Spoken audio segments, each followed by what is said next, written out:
Welcome to the 403 of you who've joined us for tonight's webinar and all the viewers who are watching the podcast.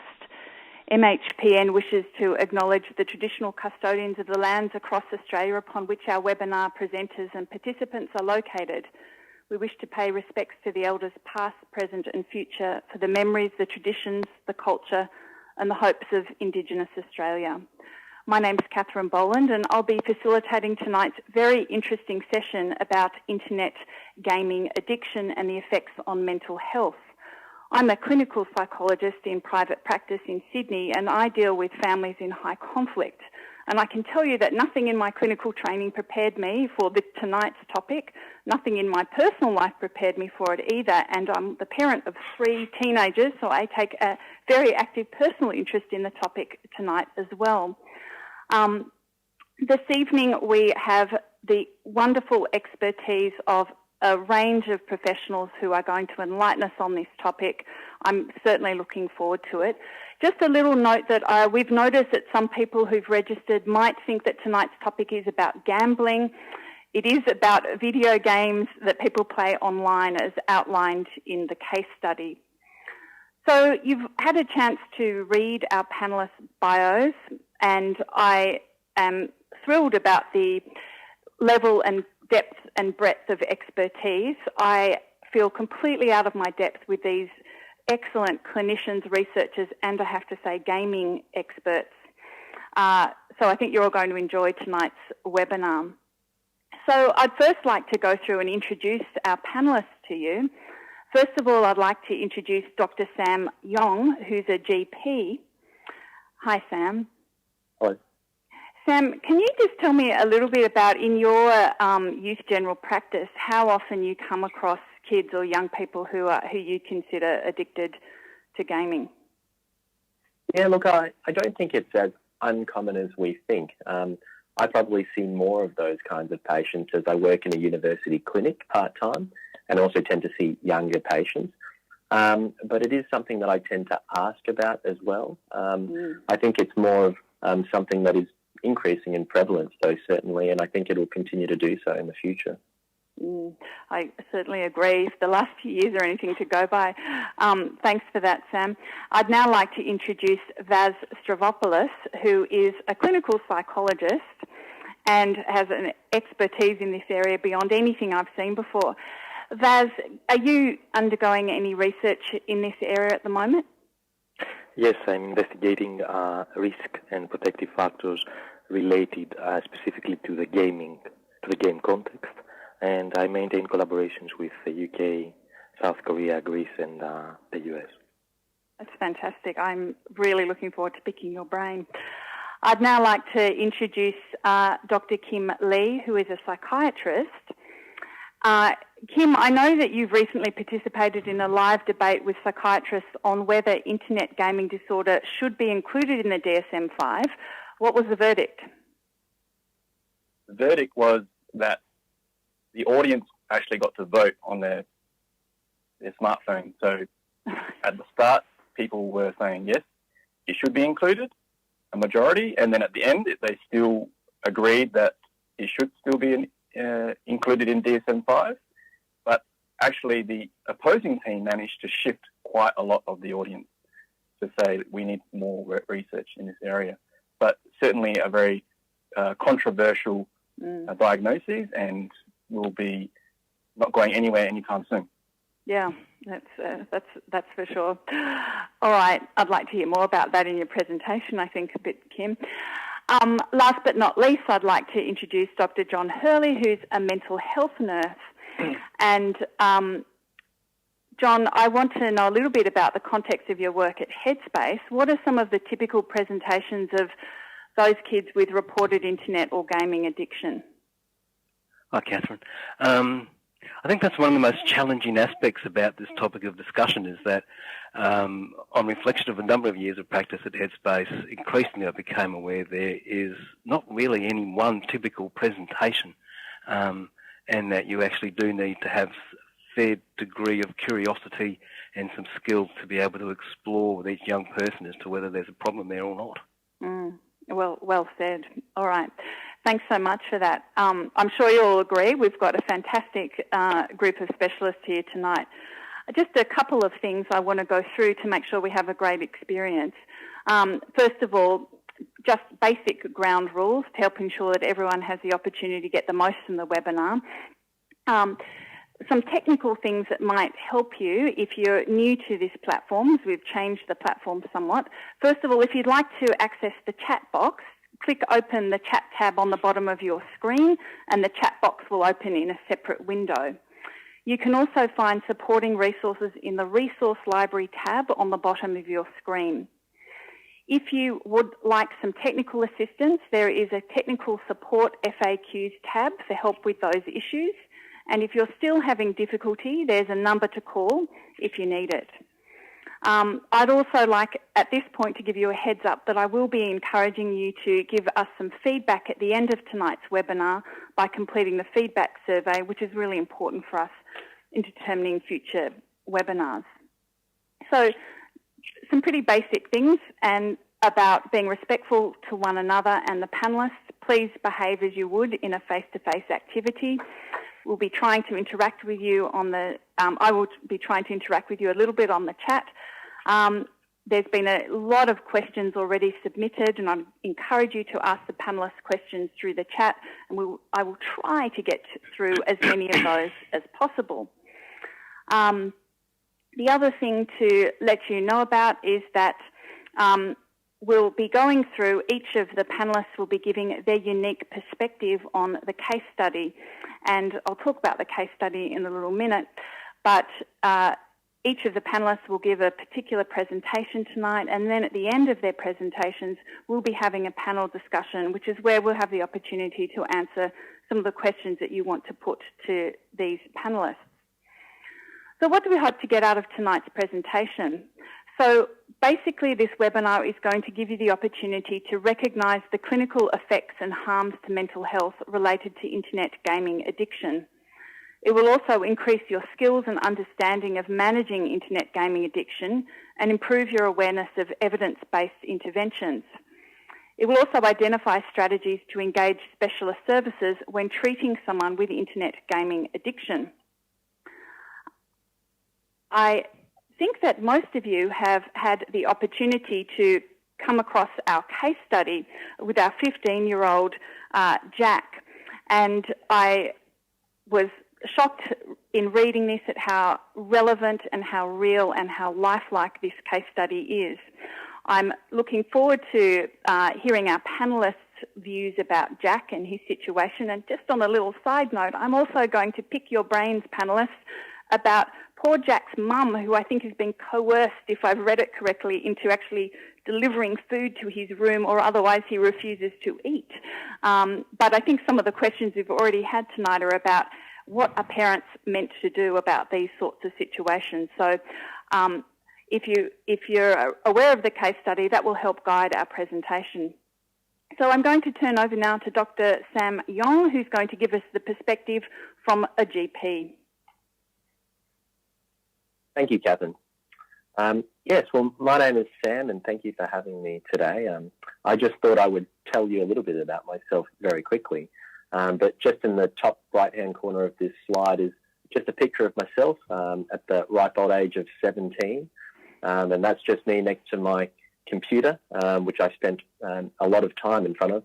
Actually, in that year of my life, I was a Year 12 student, and I recall that I checked how many hours I'd played on this online game called EverQuest, and it equated to about 1,900 hours, which is about 2 months and 22 days of time that I'd spent in front of that computer there, just between January and August of that year. But it wasn't until I realised that I probably wasn't going to pass my Year 12 exams or get into university that I decided to quit, albeit for a temporary period of time. But certainly that is why this is a topic that's maybe a little bit of interest to myself. And I think that the prevalence will continue to rise. We think that about 2/3 of Australians actually play some form of video games pretty regularly, and that the majority of households will have some sort of device that will enable people to play a computer game. And the prevalence has been reported to be around 5 to 6% anyway here in Australia in terms of pathological video gaming tendencies. And this picture on the bottom left-hand side is probably not something that we haven't seen before.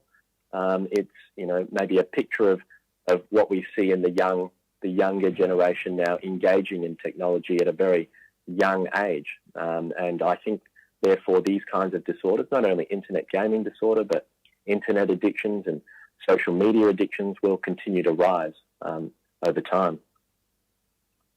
In terms of my general approach to this case, but also just in any case, and I know that Jack and his mother have already presented in this case, I think that half the issue is just identifying the fact that it is an issue in many young people. Many young people will present with other, unrelated presentations, things like viral infections or immunizations, and often at that time, in general practice, we like to perform what we know as a HEADS assessment, which is just a general assessment to find out a bit about how life is going otherwise. And we tend to ask them about their home, their schooling, their general activities, whether or not there's any drugs involved. Sexuality and depression and suicide also come to the fore. But I think it's a good time to also just ask what sort of interests they have. And in general, we do find that there is an increased prevalence of people who enjoy playing internet games and some people who will be addicted to such an activity. It's also a great opportunity to develop a bit of rapport, to engage patients. And at this time, I usually ask them what sort of video games they'll be playing, what sort of platforms they're using, whether that be on their computer or something like a PlayStation or an Xbox or an iPhone. I tend to ask them about how much they play and quantify their usage in terms of hours.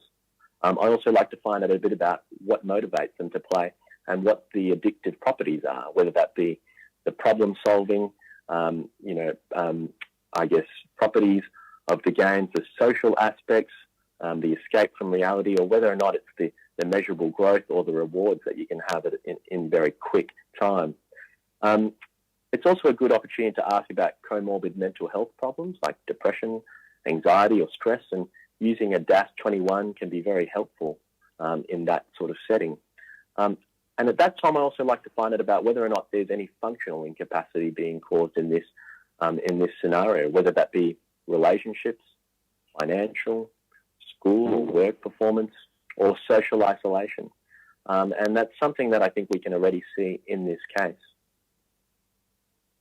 In terms of managing such a patient where you might think that they might have a general addiction to internet gaming, I think it's really important to be non-judgmental and have an empathic approach in a case like this.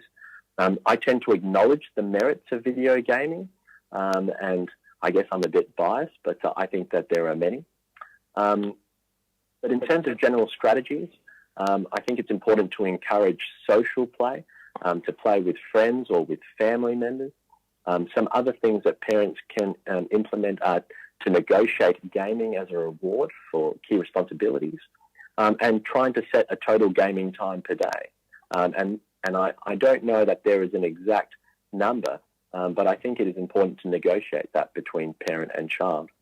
I think one really important aspect is to move devices out of the bedroom into social areas, and other activities to take their minds and to occupy them otherwise, whether that be exercise, co-curricular activities, other things like mindfulness. And I think it's very important to have the parents engaged in those activities as well. I know I spoke about the fact that technology is one of the problems of why we're seeing increased prevalence in such an addiction. But I think that using technology and the resources available can be a very useful tool to patients. I often refer people to a TEDx talk called Escaping Video Game Addiction, and a couple of podcasts as well, which I've listed there, the Game Quitters podcast and the Psychology of Games podcast. In terms of referring on, I think it's also helpful to engage other specialties and use a multidisciplinary approach in this setting. And a referral to a psychologist would probably be the first port of call. And you could consider using a mental health care plan in general practice if they had other comorbid mental health disorders. As we spoke about, this disorder is not listed on the DSM as of yet. We could consider cognitive behavioural therapy, and I'll leave others to discuss this a little bit further. There are, of course, addiction specialists, and now there's maybe an increased interest in internet gaming as its own entity. I think you could also consider maybe getting some other people involved, like the school counsellor, and a referral to a psychiatrist in very difficult cases. But this concludes the end of my talk, and thank you very much. Wonderful. Thanks, Sam. I really enjoyed particularly watching the photo of you as a 17-year-old. I would love to pick your brains later about where you've gone on the personal journey with that. I'd now like to hand over to Vas, who's going to give us the clinical psychology perspective. Thank you. Thank you for inviting me here. My main aim, based on Jack's case, is to introduce 6 main points that define behavioral addictions and IGD, a case formulation conceptualization that embraces game-related factors, and to expand the understanding around massively multiplayer online games as high-risk internet applications. Every behavior that satisfies the following 6 points constitutes an addiction from an operational perspective: tolerance, mood modification, salience, which means a specific frequency within a specific period of time, withdrawal symptoms, conflicts, and relapse. There's a continuum of social tolerance and acceptance of addictions, with substance abuse behaviors being being less underdiagnosed and less socially tolerated, alcohol abuse somewhere in the middle, and behavioral addictions being potentially more socially tolerated and therefore more underdiagnosed. Time is necessary but not a sufficient criterion to define addictive use of the internet. The aim is the important criterion, why someone is there. If he or she is there to moderate the way he or she feels, then this constitutes a high-risk factor. What triggers internet gaming disorder behaviors? A combination of individual and contextual factors that push the gamer into the world of the game, along with gaming-related factors that pull the gamer into the world of the game. Saying that, I need to highlight that internet addiction behaviors and internet gaming disorder behaviors are primarily considered secondary symptoms, which aim to emotionally regulate other primary symptoms such as depression and anxiety. However, they may eventually reinforce them. A drive for communication and socialization is what mainly use the gamers to excessively use games, leading to loneliness and isolation. And this is best conceptualized by the term internet paradox, that defines how a communication medium can actually advance loneliness and isolation. Considering cyber relationships developed in the world of the games, such as Overwatch, these are best described by 2 models: the AAA, anonymity, accessibility, and affordability among the players, and the ACE model, anonymity, convenience, and escapism. Considering the games as high-risk applications, MMOs, massively multiplayer online games, comprise a system of constant rewards and reinforcements along with online socialization. And when these two coexist with a constant evolution of a game character, then we have massively multiplayer online role-playing games, which tend to be more addictive. In these games, players assume the role of a character and take control over that character's actions and development, and a number of players can be concurrently present in the game while the game's persistent world continues to exist and evolve while the player is offline and away from the game. It's like sharing a collective dream. In the case of Overwatch, we have the 2 elements, online socialization and a constant system of rewards and challenges. Saying that, I need to illustrate that this is exactly the mechanism that the games use to maintain the attraction of the users, a progressively higher balance between the skills of the players and the demands of the game.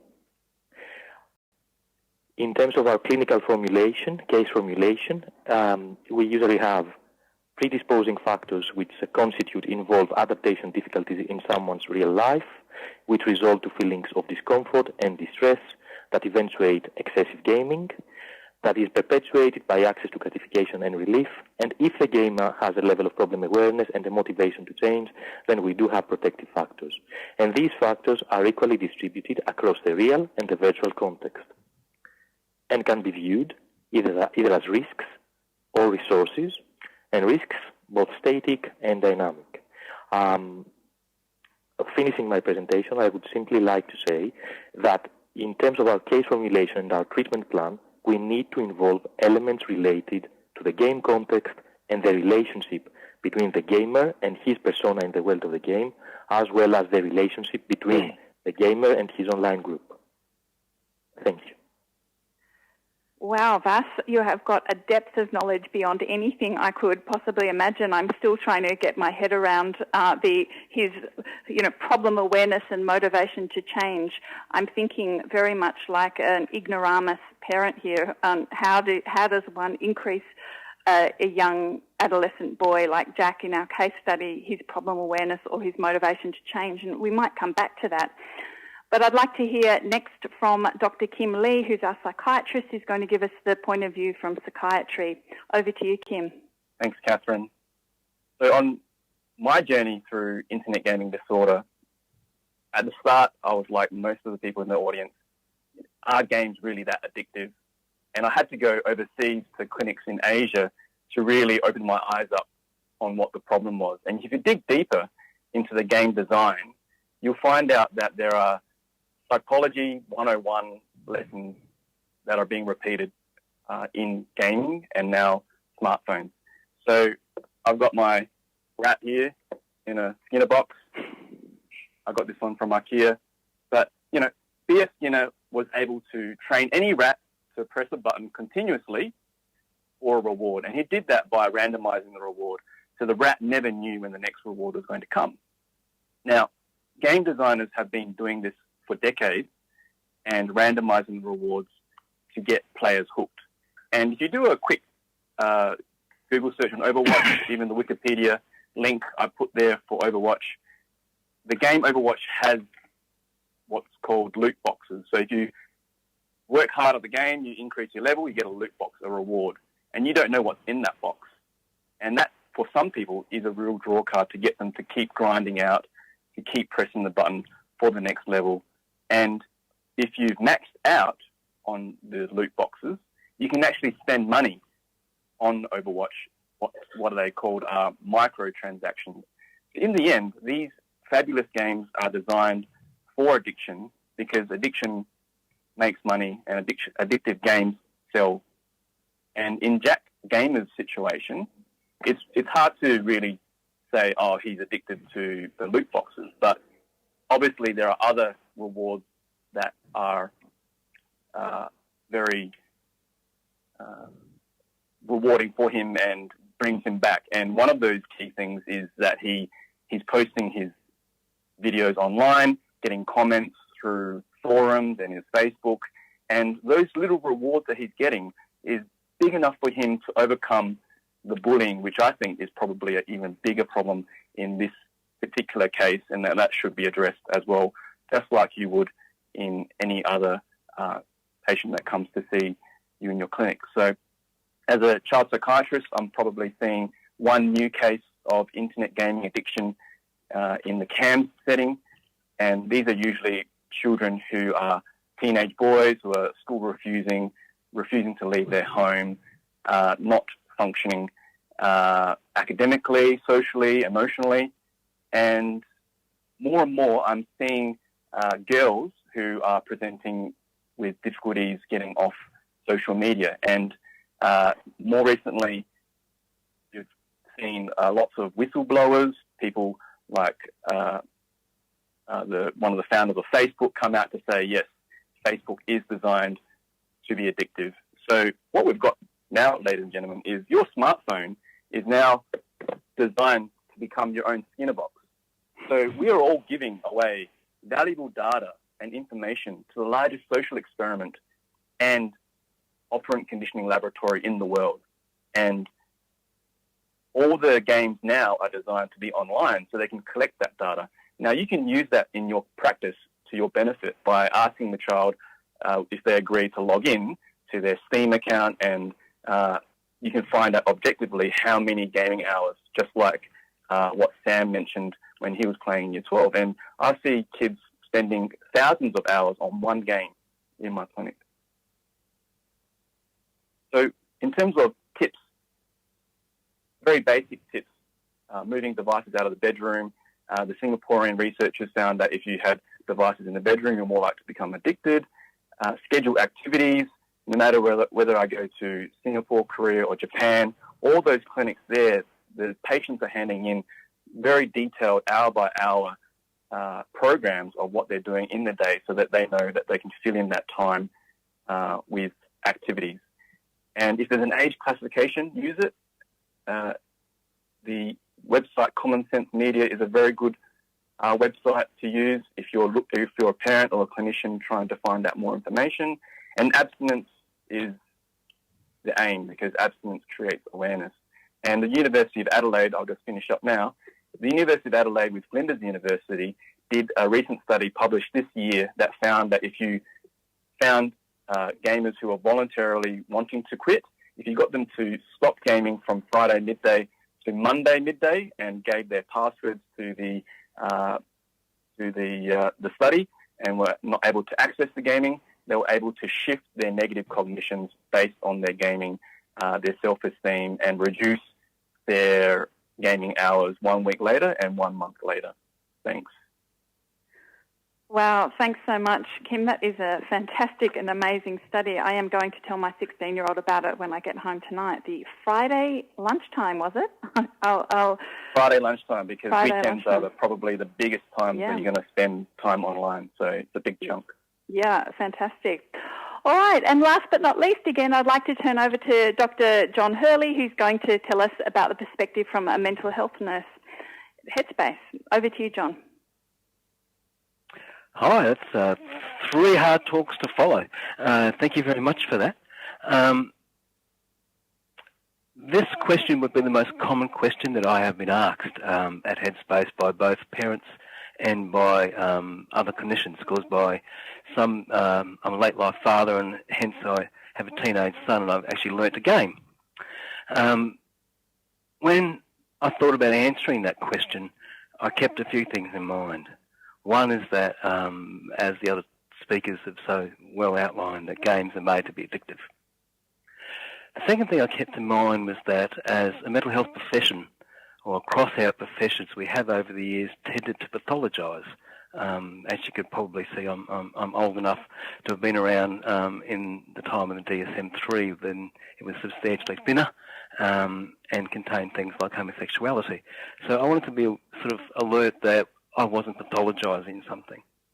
And this was reinforced by meeting many young people in my clinical room that use gaming to form friendships, fall in love, experience success, learn leadership, learn negotiation, and expand their social skills. And as well as meeting others who, like our case study, Jack, clearly had some sort of profound problems around gaming.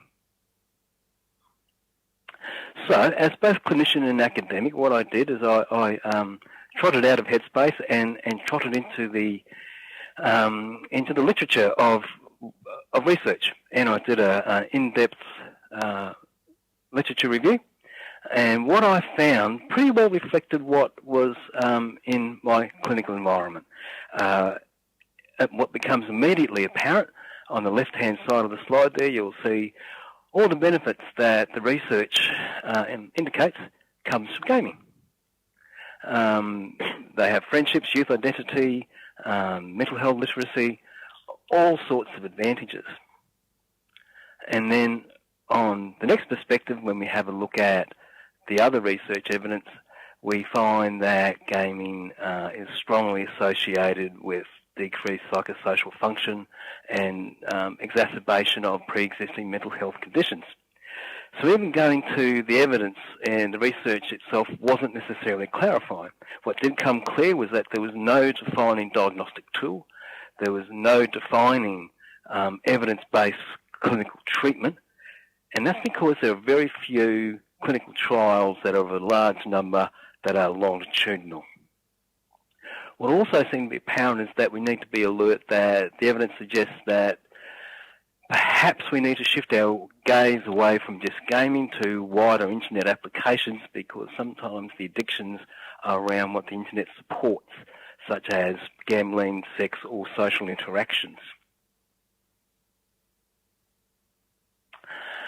One of the key things from a mental health nursing perspective, or from any mental health perspective for that matter in terms of gaming, is this question. the question of are they running away from something or are they not? And this takes us back to this idea of pathologising something. Gaming is really, really good fun. And particularly if you reach something called flow, it's just a sheer joy. This is where your skills and the game sort of meld together, and 1 hour or 4 hours feels like 1 hour.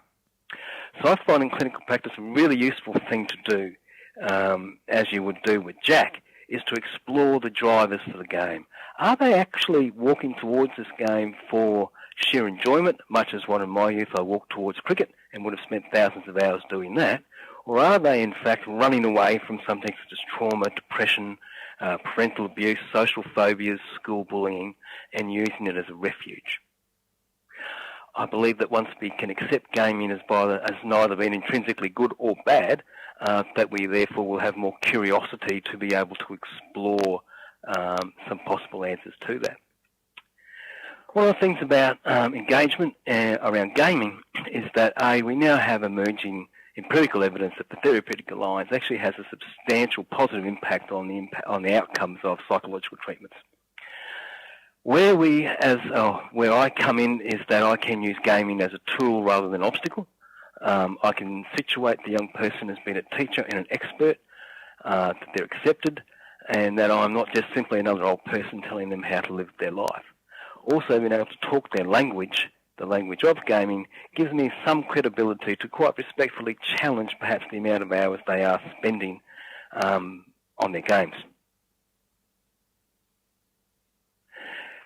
Some useful things in terms of intervening. Now again, I looked at the evidence and tried to find something within the literature that was giving me two things I really wanted to go back to the first question was how many hours should I let my child play? And I looked at scores and scores of articles, and they most often talk about moderate, extreme or small amounts of gaming, but really didn't give hours in an empirical number. I sort of had a sense that it was around 2 hours a day, seemed to be supporting some of those positive benefits of gaming, and that beyond that seemed to be headed towards pathology, but that's very rough. I found in my clinical practice that replacement rather than banning has been quite effective. So by filling the day up with alternative activities, there's less time to play, and it also removes that confrontation. Finally, it was around also intervening with a social capital lens. So social capital is about how young people use gaming and the internet to add resources to their lives that they otherwise wouldn't have, and that if we're asking young people to stop gaming, we're asking them to stop having friendships, we're asking them to stop having excitement, to stop having fun, to stop having connectivity, all key developmental aspects for teenagers. So we also need to be mindful of that. And I guess as a final message, it would just be that for clinicians that we should really learn about gaming and be more literate about the languages and the type of games that are out there. Thank you. Thanks so much for that, John. That was fascinating. You're a braver man than I venturing down the gaming with your son path, but it is a timely message for us all because I think as a clinician I often feel, and as a parent, I feel dreadfully out of my depth with what is happening. We've had a lot of questions that I'm going to pull together and put to the panel, and I encourage you to keep writing questions on the chat box, and I'll try to get those questions to the panellists as I can, although there are quite a lot of them. The elephant in the room in some way is that there are clear differences between what girls and boys or young men and young women are doing online. And I guess I'd like to ask the panellists, given that we're talking about internet gaming addiction, why is this so much of a problem for teenage boys? What's going on in the lives of boys that makes it a problem, and what are the girls doing? So I'll ask Sam to give his perspective on this first. Yeah, sorry, Catherine, you just broke up there. Would you be able to just say? Yeah, I'm just saying, what's with the boys? What's going wrong with boys? Why is this a boy problem? And you know, obviously, girls and boys are approaching online gaming quite differently. I understand the prevalence rates are quite different. I have 3 teenagers of different sexes in my house, and I can tell you the boys are doing a lot of different things than my daughter. Why is that? Why boys? Yeah, look, I think that's a really good question, and I'm not sure that I would definitely know, being a boy myself. But I think a very large proportion of people who play video games are actually female. I would agree with you that the majority are boys, and I don't know, I think it could be to do with the fact that it's competitive at times, internet gaming, and I think in general females are less competitive and have that desire to beat each other or win at something. You know, and I kind of think about the aspects of gaming that appeal to myself. But it's also the fact that you also have you see very quick rewards in games, whether that be to achieve high scores or to obtain loot boxes, and you feel like you have very tangible rewards very quickly. And that seems to be something of a lot of interest. But also because it's a very easy way to socialise. And I recall that even from a young age, it was an easy way to meet people on the internet and to befriend people and to find an activity that you could potentially do with other people and get to know them at the same time. And maybe that's something that boys have a little bit more difficulty doing, finding something to occupy them with other young boys, whether that, you know, and maybe that's why we're out in the yard, maybe kicking the ball or throwing a ball or running around, and girls are sitting around having a chat and socialising, maybe in a bit more of a mature fashion. Yeah, it's such an interesting area. I think, you know, one of the other things I've noticed with my 16-year-old son is he will 100% socialise on Friday and Saturday nights with online gaming. I'm not sure what my teenage daughter is doing would be considered socialising. It's definitely using social media, not internet gaming, but and that's a whole other webinar topic about what girls are doing online, I suppose.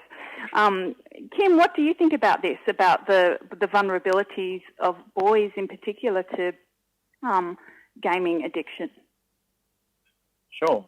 I guess you've got to look at the Department of Health national statistics that came out a few years ago, and they found that actually girls had more addictive problems with the internet and electronic gaming use. So that particular study, they combined both internet and electronic games, and although boys played more games, girls were experiencing more difficulty controlling their internet use. And although I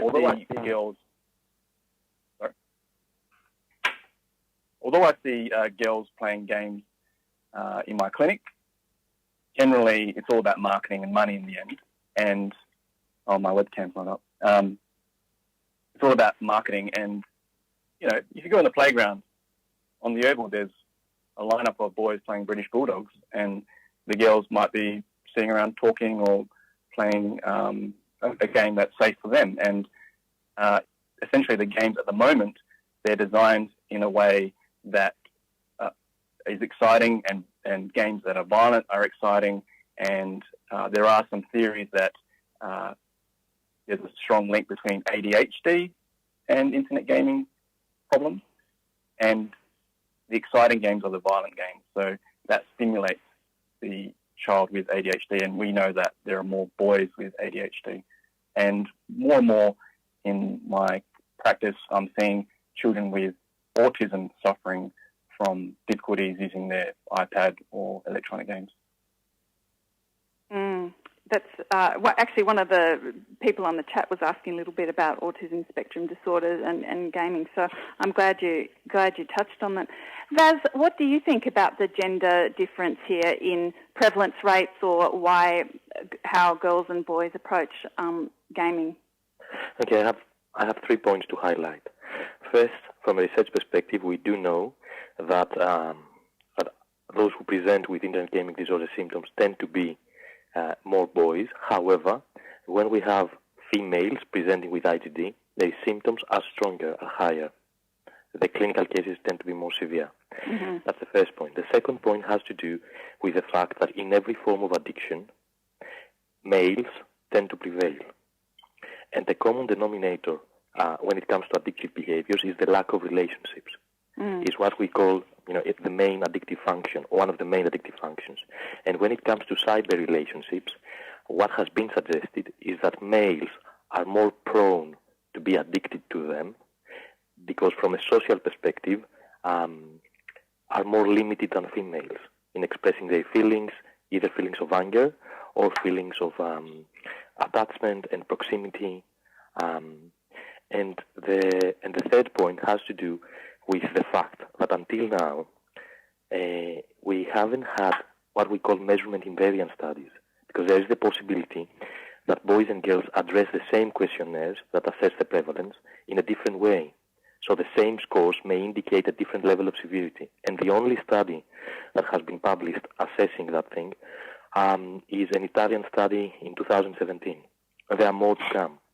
So it has been recommended that we need more measurement invariant studies to be sure about the extent of the difference of the prevalence between boys and girls. But overall, it's cyber relationships. Yeah, right. It's very interesting, and just male patterns of addiction in general. You're reminding me of things that, of course, we know, but it's just such a different way that girls and boys at pre-adolescence and adolescence tend to approach these things. All right, I want to just turn our attention now to some other questions that are coming through, and some of the people are asking us, what are the particular risk factors that would make someone more vulnerable to online gaming addiction, and can those risk factors be identified earlier in childhood? So anyone got a burning desire to sort of have a go at this one?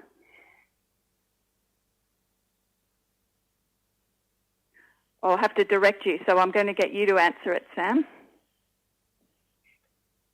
Yeah, I mean, that's in terms of risk factors for gaming, I'd say certainly social isolation is one, because I think that there is that ease of socialising and engaging other people in such an activity and working towards a common goal. I think that also use as a distraction. So often, people who actually have other things that they need to do, whether it be students who need to do homework or people who need to work on something in particular, will use it as a form of distracting themselves. And I think that's a big risk factor. So, sorry, just to interrupt, Sam, you mean procrastinating? It's just a convenient procrastination. I think it is a form of procrastination. Mm-hmm. It's very easily accessible as well nowadays. It is so easy to log on and to click onto a game and then to engage yourself for a good 1 hour or two or more. And I think that is something that is why it's much more fun than homework, let's face it. Of course. Of course. All right. John, why do you think, what do you think the factors are that would be risk factors for a particular child? Look, I think we've probably touched on, all of us tonight, that there's a lack of really clear, undisputable evidence that's actually directing us towards this. What seems to be a pattern or themes emerging is that, particularly in young people, it's the young person who's a bit different. The young person who, perhaps because they're a bit different, are being bullied at school, or they feel judged by their peers and they feel disconnected from other young people who are also a bit different. And so the gaming platforms tend to be a safe place for those kids who aren't the norm, or who step a little bit outside of the norm, and it's a safe environment for them to be in, where, for those of you, I don't know how old we all are in terms of when we all last walked through a high school playground, they can be sometimes intimidating, rowdy, noisy places. And these platforms are a safe refuge for those not to be judged. Yeah, great. All right, Vaz, what do you think? Are there research? Is there any research into understanding what particular children are at risk of this? What the interpersonal characteristics of those children are? Yes, there is research in terms of personality traits. Those who tend to be more introvert, those who tend to be more open to experience, and those who tend to be less agreeable appear to be at higher risk. Those who suffer from a comorbid form of psychopathology, and they tend to use gaming as a maladaptive emotion regulation strategy. But the important thing in terms of research is the emphasis on contextual factors. So paradoxically, it has been found that when we have more gamers in the same classroom, then the game pattern is not addictive, because they use the game as an extension of their socialization in reality. Can I just lay down again? I just want to make sure I've understood it right. So you're saying that if there are multiple players online, it becomes less addictive? What has been found, and it's very interesting, is that when we have a higher percentage of gamers within the same classroom, then the game itself becomes a mean of socialization. It's like they do all the same thing, and they end up socializing through that. It's a form of social compliance. Uh-huh. A risk factor, a main risk factor, has to do with isolated gaming from someone's real context. And I would also highlight something which is very important. There's a paradox with the internet gaming disorder as a form of addiction. While in general, the prevalence of other forms of addictions tends to be higher in more individualistic and westernized cultures, when it comes to internet gaming disorder, the prevalence tends to be higher in more collectivistic and less westernized countries like Korea or China. And the way that this has been explained is the need of belonging. So the gamers end up belonging in a social group, and they connect to it that strongly that they cannot disengage from the game. So if someone doesn't have a group to belong in reality, he or she is likely to substitute this deficit online through the world of the game. And this is possibly the most important risk factor. That's absolutely fascinating. I could spend a lot of time talking to you about this. Kim, what do you think? What's your perspective about the individual risk factors? Yeah, well, in the Singaporean addiction clinic that I worked in, we did a study on the data that we had coming through, and the highest risk factor was comorbid ADHD. Also, a lot of children had comorbid major depression, and I think one of the biggest risk factors is parents buying these games and not really having a clue that these games could be addictive. And, we're reaching a tipping point where people are waking up to this and realizing that, hey, there's something happening here and it's not quite right. And, last week we had Sean Parker, one of the founders of Facebook, come out publicly and say, yeah, we programmed Facebook to be addictive. And it's no wonder that Facebook is one of the top 5 largest companies in the world. And we need to educate the public that there are risks involved in giving your child, very young children, games and games that are not age appropriate. That's so true. So I actually want to turn our attention a little bit to prevention and also some of the challenges we get, not just with the young people who come into your practices or our practices, but also their parents who might be presenting with distress because of what is happening in the household, as is the case in our case study. I guess, again, coming from the position of a quite ignorant person about this, do gamers actually know how much they are playing? All of you have talked a little bit about the importance of gamers becoming aware of how much they are online. First of all, do gamers actually know? Do parents know? And how can we increase the awareness of this, what seems to be a pretty important factor in increasing motivation for any treatment or intervention? Anyone can have a go at telling me this. Do gamers know how much they're gaming? Do problem gamblers know how much time they're spending in a casino? Well, they usually know how much money they're spending at some point because there's a bank balance that goes down. And I just wonder, I really don't know. I think there was a, fantastic sort of description of going through how many hours it played on something, but do gamers actually look that stuff up?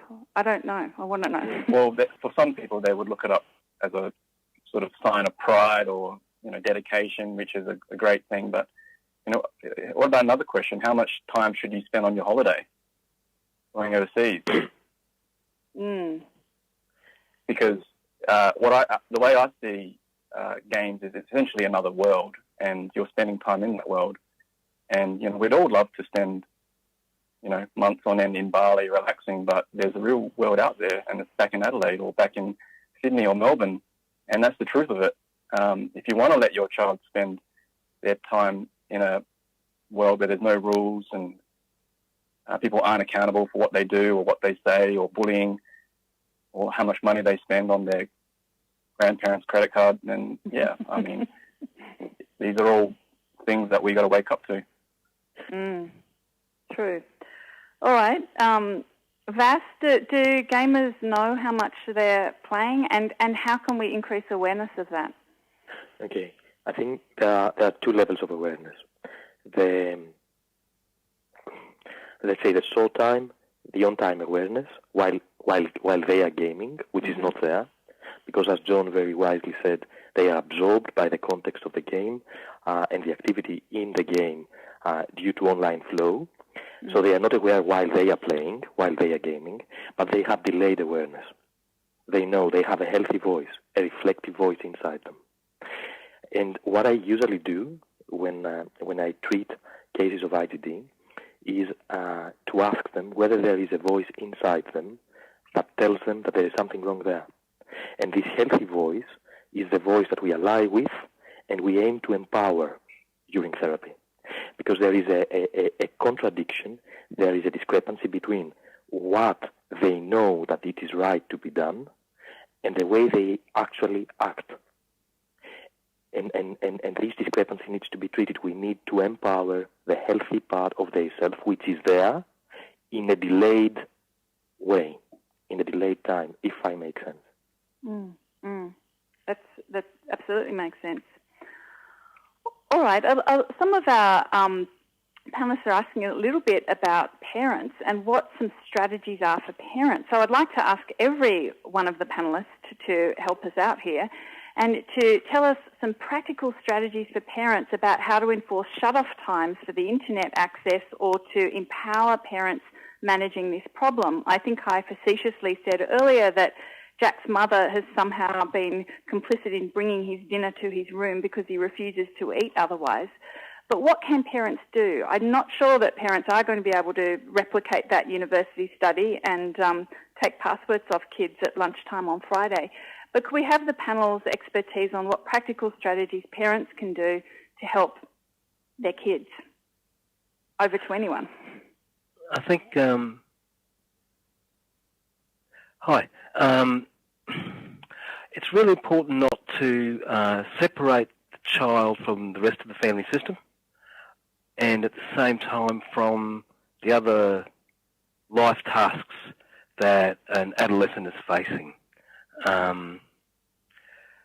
We too often tend to try and treat people in isolation from their wider family system.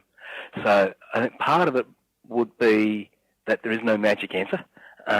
Every young person I see is quite individual, quite unique. Their circumstances and the parenting are quite individual and quite unique as well. What does seem to work is open, honest communication in terms of the parents and the children, and it being non-confrontational. When you look at one of the key developmental tasks of any adolescent is to differentiate themselves from their parents. And so gaming becomes the focal point of what's actually normal developmental psychology, but then it gets mired and murked up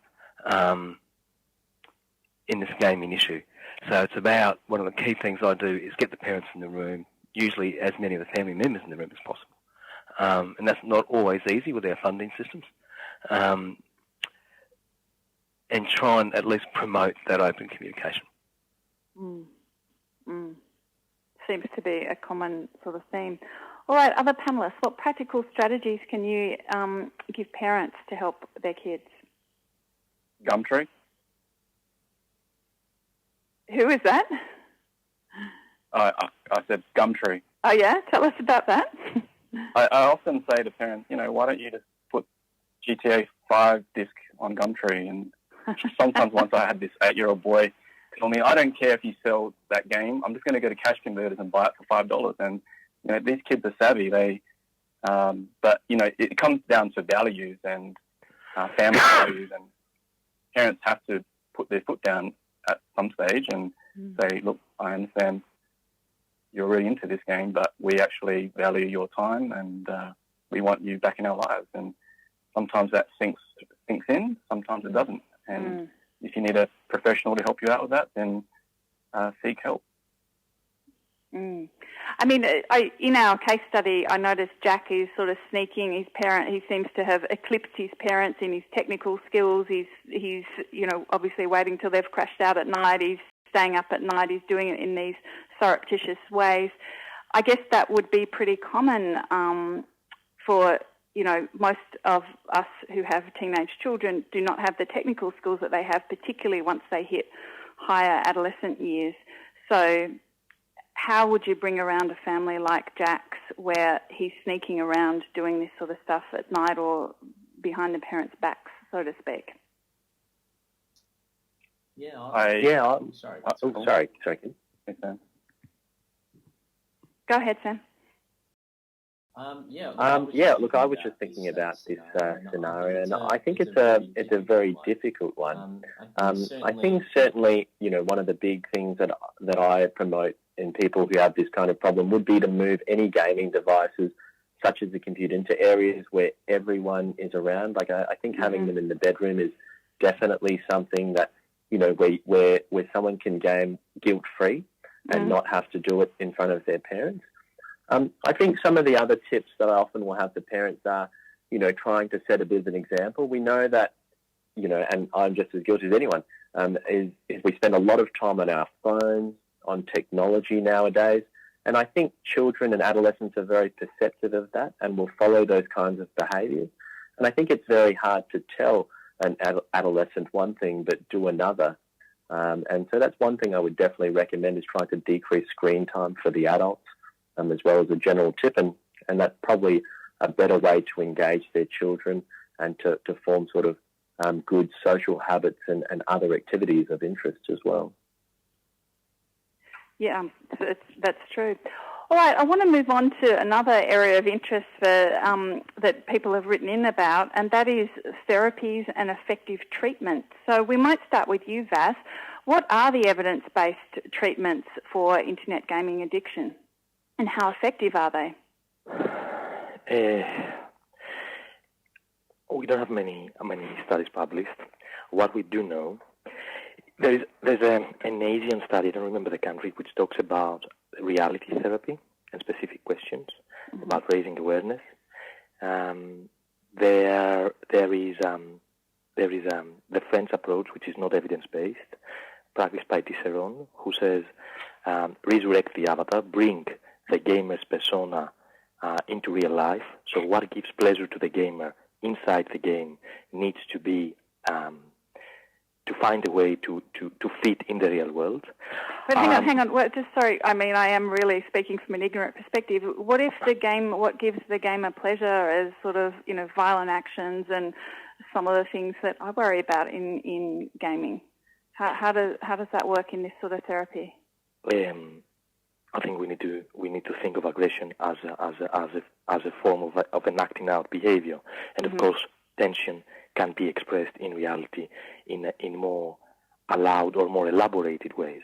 But the gamer himself or herself needs to be able to live part of his or her gaming life in his or her real life.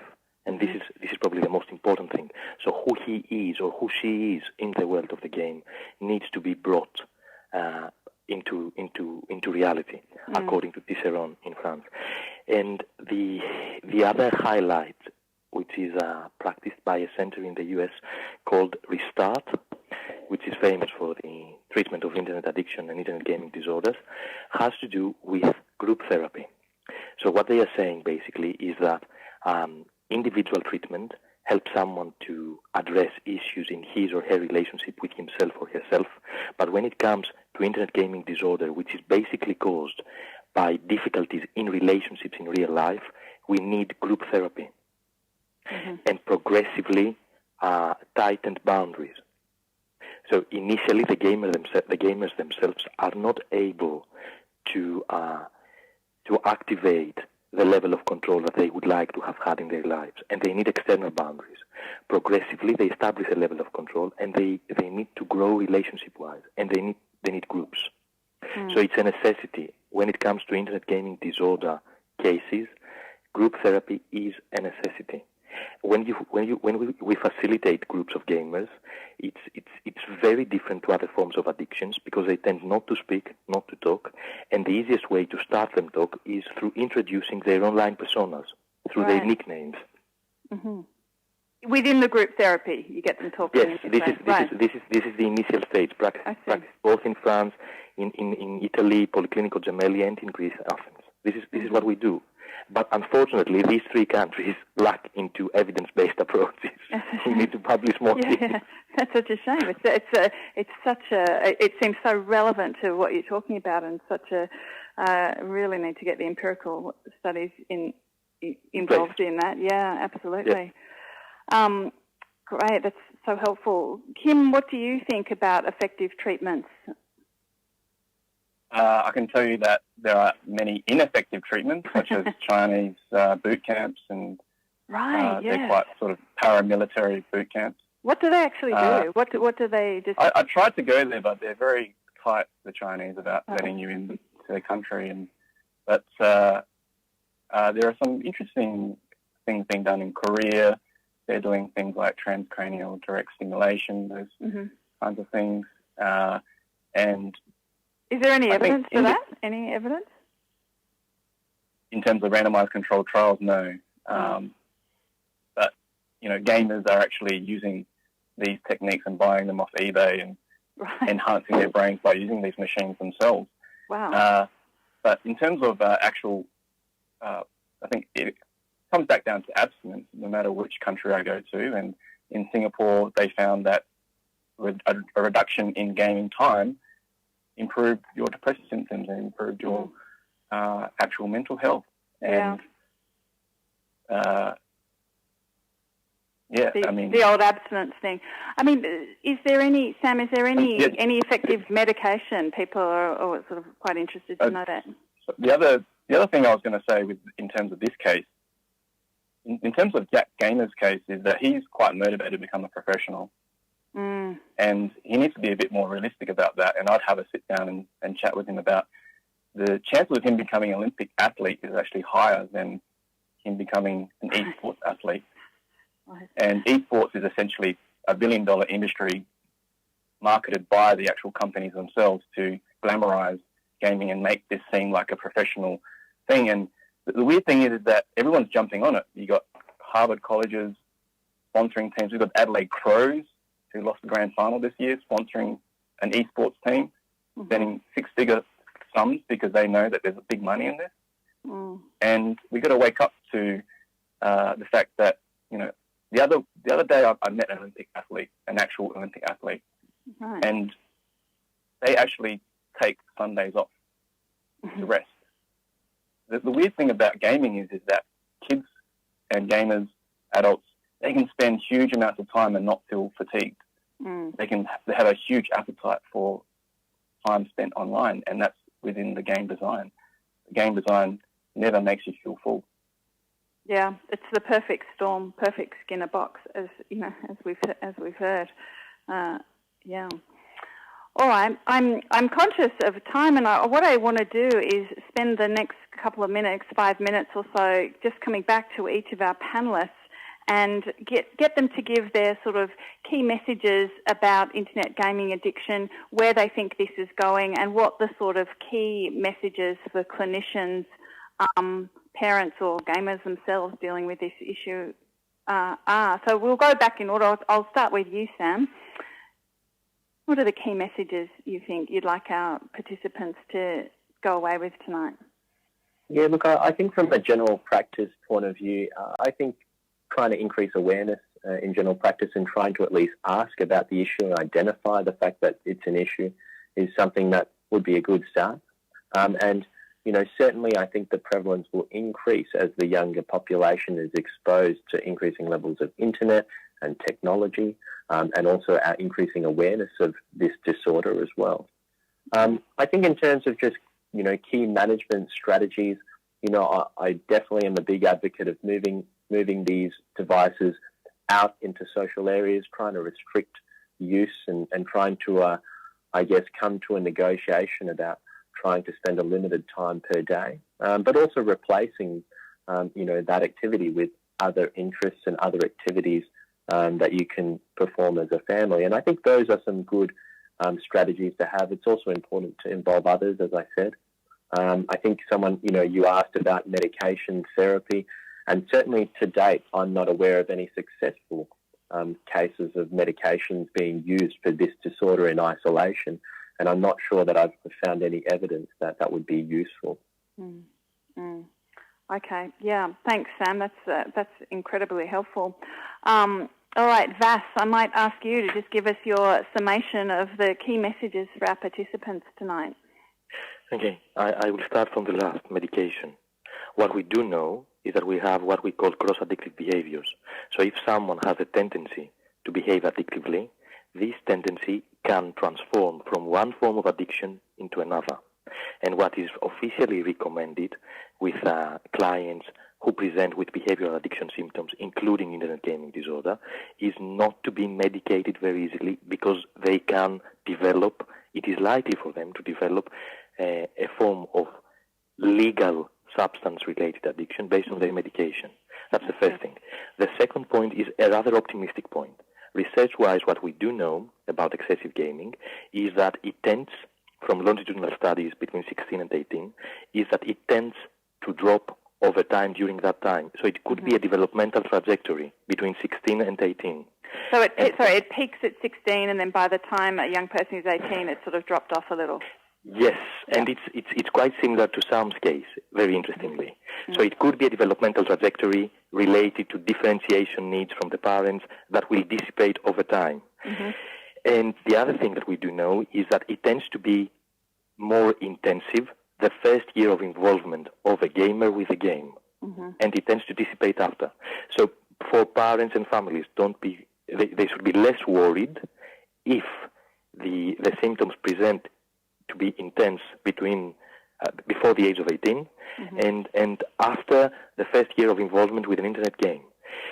But if they maintain, medication-wise, they need to be very, very cautious, both practitioners and parents. And treatment-wise, relationships. We need to work with decreasing push factors, so have more inviting relationships in real life, and decreasing pull factors, relationships within the world of the game. An important thing is for all of us to ask the gamers, who are they in the world of the game? What is the feeling of the meaning that they have within their game team, and to compare that with who they are in reality and how much they feel they matter about their social groups in real life. Right. Great. Okay, thanks, Vas. Kim, just a couple of key highlights for you that you'd like our participants to come home with? Yeah, I guess being the psychiatrist on the panel, I should probably comment on medication. Yes. Whether I would prescribe Jack Gamer medication, probably not. I think we need to address some of the face-to-face bullying in the school, which I often get involved in. Here in Adelaide, we've had quite a significant stint of cyberbullying happening in schools in my area.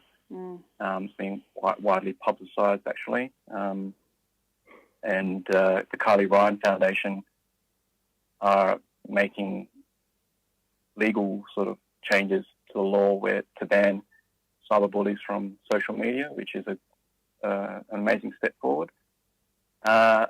Have I prescribed medications for kids in similar situations for Jack Gamer?